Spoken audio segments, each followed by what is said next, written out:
Vikings Valhalla is a new series on Netflix. Season 1 was a huge success and gripped fans around the world, and it looks like Season 2 is going to be just as great. The show is brutal, violent, and there's even some Viking-style romance. So stay tuned and don't go away, because we're revealing all the details you can expect to see in Season 2 of Vikings Valhalla. First up, will all of the cast members be returning for Season 2? You're about to find out. Vikings Valhalla Season 2 is dropping on Netflix. The Viking epic has wrapped filming, and we could be looking at a sooner rather than later release date. Vikings Valhalla started filming Season 2 in 2021, and showrunner Jeb Stewart revealed that the post-production team is in the editing phase. In fact, the Season 2 finale is already being cut. So, what does that mean for the future of this incredible Viking saga? It means that Season 2's release date is imminent, and will likely drop in late 2022 or early 2023. You can expect several members of the Vikings Valhalla Season 2 cast to return. Well, those who survived, at least. Cast members such as actor Sam Corlett, who plays Leif, actor Leo Sutter, who plays Harold, actor Frida Gustafsson, who plays Freydis,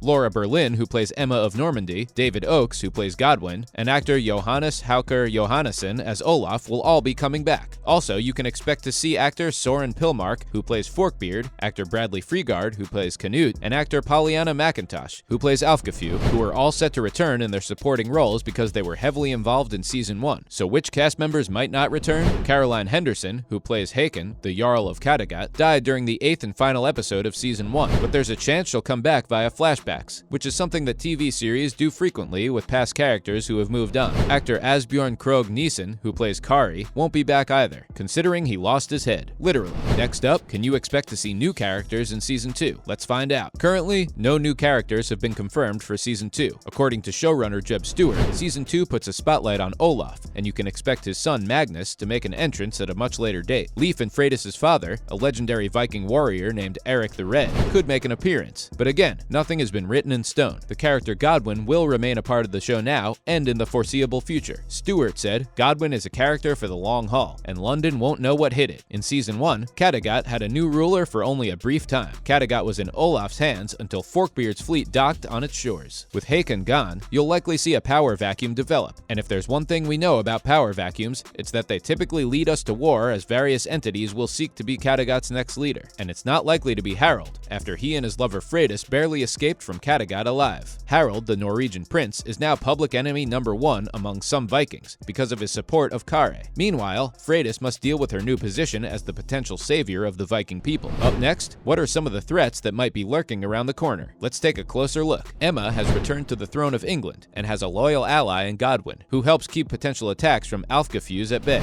A more serious threat will come from the region of Mercia. One major change in Vikings Valhalla Season 2 is with the lead character Leif. Writers are now referring to Leif as the Old Testament Leif, and will be similar in style to his brutal father Eric the Red. So when you start binging Season 2, you're going to see a very different version of Leif Erikson. Erikson is best known for his traveling exploits, setting sail and discovering the North American continent. Stewart teased that the future seasons will delve further into Erikson's exploits. Stewart said, "We know Leif was an explorer, but what did he have in his toolbox that allowed him to get there? It just can't be courage. If it was just courage, the Vikings would have found the New World way back. Did he have to learn something about navigation that wasn't apparent to him or anybody else? These are exciting pieces for me, because what I want to do is blow them out and make the characters start to really become more adult. They have to not just assume things, they have to earn things." Stay tuned and don't go away, because we're revealing what you can expect to see in Vikings Valhalla Season 2. Next up, what's new in Season 2? Let's find out. In Season 2, you might notice that some of the scenes are slower and longer because the writers are trying to take deeper dives into the characters themselves. Stewart learned a great deal from Season 1 and said, "While I like the speed and fast pace, limiting the number of characters, moving them in different orbits, and creating those surprises was my favorite part of Season 1. In Season 2, a timeline jump could be on the way. Skipping through the decades has been on Stewart's mind for some time, but he also plans for Valhalla's endgame. 1066 is the end of the Viking era, and Stewart wants to explore real-world history. What many fans don't realize is that Vikings Valhalla is a Netflix original historical drama that was created by Michael Hurst. It's a spin-off of the History Channel's Vikings. Vikings Valhalla is produced by MGM Productions, the same company that produced the History Channel's Vikings show. The events of Vikings Valhalla take place 100 years after the Great Viking Army set sail for England, led by the sons of Ragnar Lothbrok, who wanted revenge for his death. You'll also be happy to know that Valhalla has been renewed for a 3rd season. Up next, how did the death of Leif impact Leif? You're about to find out. Rumor has it that Netflix executives are extremely confident that Vikings Valhalla will be a huge hit for them, and they're seeing dollar signs. The Greenlanders' eastward journey has brought pain and sorrow to Leif and his sister Freydis. Most of their comrades that set sail with them to Denmark were killed, but the biggest death to impact Leif was Lif, his lover. Lif was Leif's comrade who died during the invasion of Kattegat. Lif was the one person who kept Leif grounded and essentially prevented him from going crazy like his famous berserker father, Eric the Red. When Lif died, Leif became unglued. He started carrying a pair of dual axes, wore no armor, and single-handedly slaughtered an entire group of Viking warriors with ease. His war cry signaled that, like his father, Leif was happy to embrace his bloodthirsty berserker nature. Fate is brutal and cruel, and if Leif follows in his father's footsteps, he'll likely find himself exiled from the Viking world. If he's banished, he'll sail west and establish Vinland, which is the first European settlement of the Americas. Next up, what are some of the creative liberties that producers and writers of Vikings Valhalla have taken? Let's dig a little deeper. One of the biggest creative liberties that Vikings Valhalla has taken with historical aspects of the show is the early appearance of Harald Sigurdsson, also famously known as Harald Hardrada. Harald's exploits in the Viking world are the stuff of legend. However, none of them actually took place during the events of Vikings Valhalla, because the future king of Norway was only a baby, who was born to Asta and Sigurd in Ringerike, Norway in 1015. That was 1 year after London Bridge was completely destroyed. The Harald character depicted in Valhalla has the support of King Canute, but the fate of his half-brother Olaf is currently unknown. Harald fled Kattegat with Freydis, but Harald's journey to becoming king is still far from materializing. With the help of his ambitious wife Emma of Normandy and his father Sweyn Forkbeard, King Canute's vision for a great northern empire is firmly within his grasp. Queen Emma's calculating ploy against Queen Alfgefu gave Sweyn more than enough time to find his son's fleet and sail to Kattegat. Because Alfgefu is out of the picture, England is under King Canute's complete control. Without his father, Sweyn, now helping to defend Kattegat, the Danish will probably fall under the Norse king's rule. When Canute becomes the king of Denmark, his dreams of forming a North Sea empire will be complete. Finally, who will make a move on Canute's kingdoms? If there's one thing that history has taught us, it's that when the rulers of great empires and kingdoms die, there is land to be divided, and you can expect to see ambitious people make a move on all three of Canute's kingdoms. That is bound to happen and is a safe bet. With the destruction of Uppsala and the rise of Christianity throughout the Viking world, worshipping the old gods grows weaker by the day. Freydis and the Greenlanders are worshippers of the old ways, but even Leif has to take a keen interest in Christianity as a means to explain all of the miraculous ways he survives death. It's clear that the show is headed for an even more contentious religious strife. That's a wrap for today's video. Thanks for watching.